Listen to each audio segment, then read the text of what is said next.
O desenvolvimento de novas tecnologias aumentou exponencialmente as possibilidades de concretização de projetos ligados à arte e cultura. A internet, softwares mais baratos e ferramentas como o crowdfunding, o financiamento coletivo, deram um outro significado para o mote "Faça você mesmo". Para falar sobre esse assunto, convidamos o pesquisador e advogado Ronaldo Lemos nesta série do programa Entrevista, dedicada a reflexões sobre o impacto das novas tecnologias na sociedade. Ronaldo, seja bem-vindo, muito obrigado pela sua participação. Obrigado, Beto. Vamos falar sobre o sistema de crowdfunding. Como é que funciona esse sistema?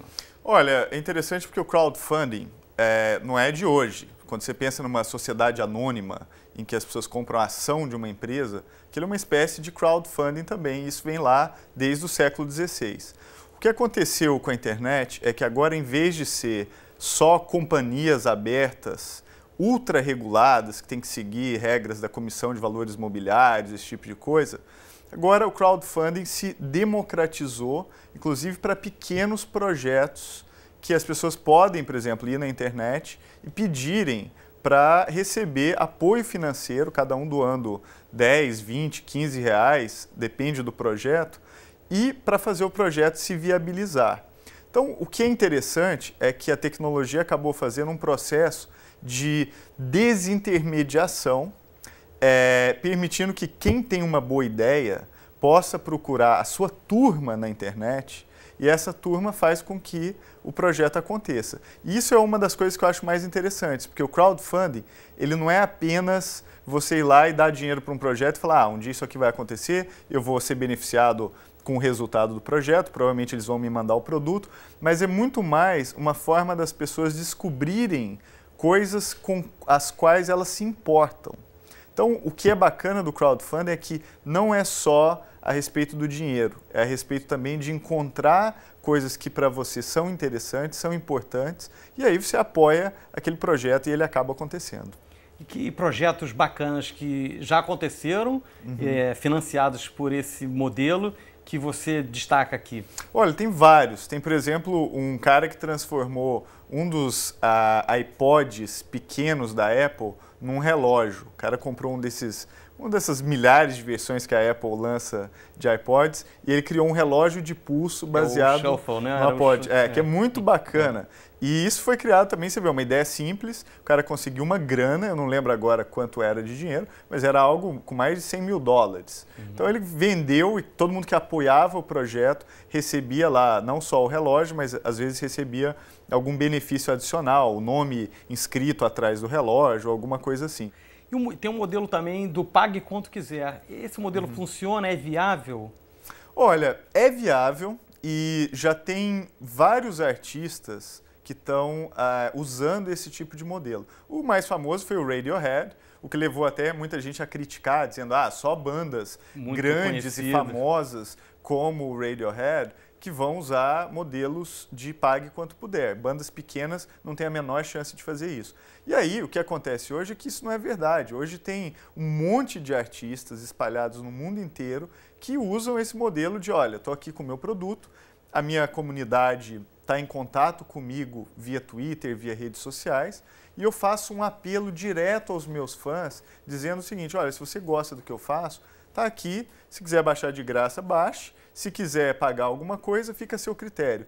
E muita gente que fez experiência nesse sentido, como por exemplo uma cantora chamada Amanda, agora me fugiu o nome dela, mas são várias cantoras, por exemplo, um cara chamado Saul Bass também fez isso nos Estados Unidos, Amanda Palmer, que é inclusive esposa do Neil Gaiman, que é aquele quadrinista famoso também, e ela usa essa metodologia de pague quanto puder, pedindo para as pessoas que estão no Twitter dela para contribuir com o que ela lança. E dá muito certo. Então eu acho que esse modelo chegou para ficar, ele não é uma solução definitiva para todos os problemas da indústria musical, mas eu acho que ele permite criar uma espécie de uma classe média de artistas que não vão ficar bilionárias ou milionárias como os artistas tipo Rihanna e Nicki Minaj, esse tipo de coisa, mas conseguem ali sustentar o seu trabalho e ganhar algum dinheiro ali para conseguir se manter como artista. Legal que a tecnologia que proporcionou isso, né? Como é que ela Exatamente. conseguiria fazer isso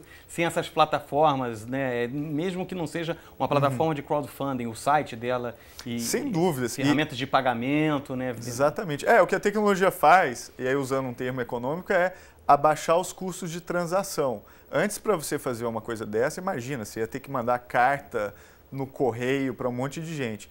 Como com a tecnologia existe a possibilidade do artista estar em contato permanente com os fãs, e isso é o que eu acho que é o ponto principal desse modelo, isso se viabiliza. O que eu gosto de dizer é o seguinte, o artista ele sempre vai ser viável economicamente se ele estabelecer uma rede de fãs em contato permanente com ele, independente de qualquer mudança tecnológica. Pode mudar a internet, pode mudar tudo, que se você tiver um grupo de fãs que acompanha o seu trabalho, com qual você interage, você vai acabar sendo viável economicamente. Legal. Você pesquisou a fundo e escreveu um livro sobre o fenômeno do tecnobrega no Pará. Né? O que te chamou mais a atenção no modus operandi desse mercado? E queria saber se esse modelo ainda está funcionando da maneira como funcionava quando você pesquisou, se ele mudou. Sim, sim. Olha, Beto, isso foi incrível, porque o tecnobrega, no momento em que a indústria só falava de crise, processava, usuários estavam baixando música, e, enfim, estava realmente à procura de um caminho, o tecnobrega estava explodindo, sem ter apoio da mídia tradicional, sem estar tocando no rádio, na TV. O que era incrível é que o tecnobrega abraçou a inovação e a tecnologia como parte integrante do modelo de negócios. Então, para o tecnobrega, a internet, a tecnologia não era algo estranho, era algo que estava pronto ali para ser utilizado para bombar aquele modelo de negócio. Então, o tecnobrega era gravado em estúdios caseiros, em que o cara usava um PC, muitas vezes com software shareware, que não tinha nem a licença total para uso, mas o cara improvisava de maneira limitada, mas e gravava. Era o típico civirismo, que era você se virar com aquilo que você tem, com aquilo que você tem de mais básico, mas usar aquilo na sua máxima potencialidade. E aí o tecnobrega também fazia acordo com os camelôs, e todos os CDs e DVDs eram muitas vezes distribuídos pelos próprios camelôs. Porque o artista entregava ao camelô, então não era pirataria. Ele pulava os intermediários e falava, olha, se eu quiser atingir muita gente nesse país, eu vou ter que usar a rede que tem a maior capilaridade para levar a minha música. E naquele momento eram os camelôs.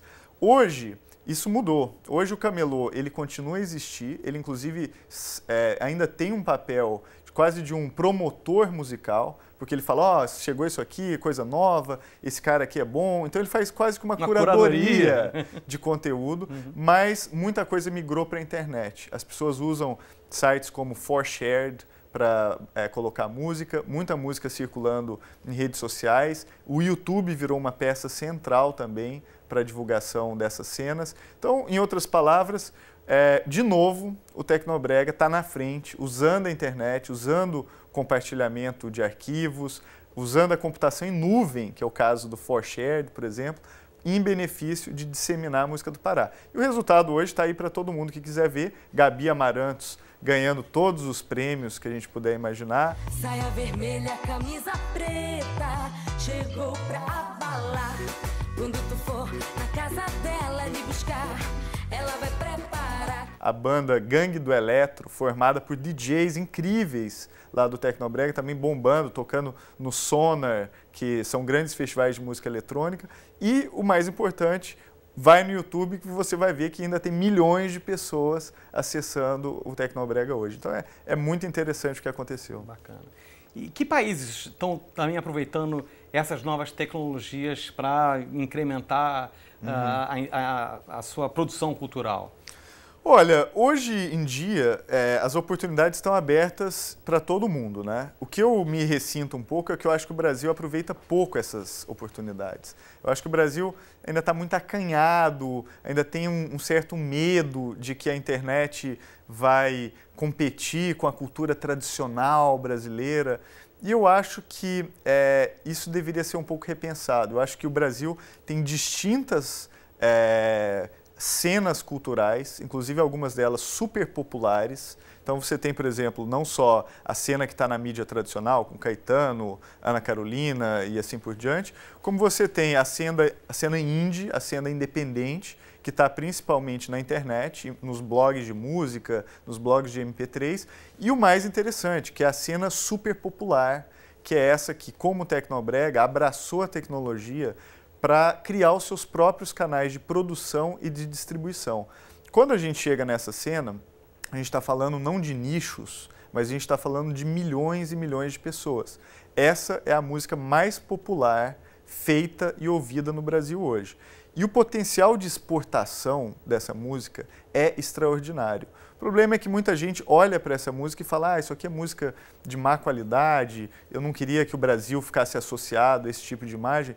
E é uma pena isso, porque, na verdade, apesar dessas barreiras internas, essa é a música que mais circula do Brasil hoje lá fora. Então o funk carioca tomou a Europa, Tecnobrega agora virou mania, tem artigos inclusive do Henry Jenkins e da turma dele de pesquisa nos Estados Unidos falando do Tecnobrega e elogiando a estrutura do Tecnobrega, isso sem falar no potencial das inúmeras outras cenas que estão acontecendo em todo o Brasil. Agora, o funk ostentação em São Paulo, o reggaeton mineiro de Minas Gerais, o lambadão cuiabano, a pisadinha na Bahia e no Nordeste. Então, são cenas que talvez a maioria das pessoas nunca tenham ouvido falar, e isso é um paradoxo, porque essa é a música mais popular do Brasil. Em outros países do mundo surgiram então, movimentos é o mesmo padrão, Beto. E esse tipo de coisa que acontece no Brasil não é uma peculiaridade do nosso país. Isso está em todo lugar. Você vai na África, é o kuduro em Angola,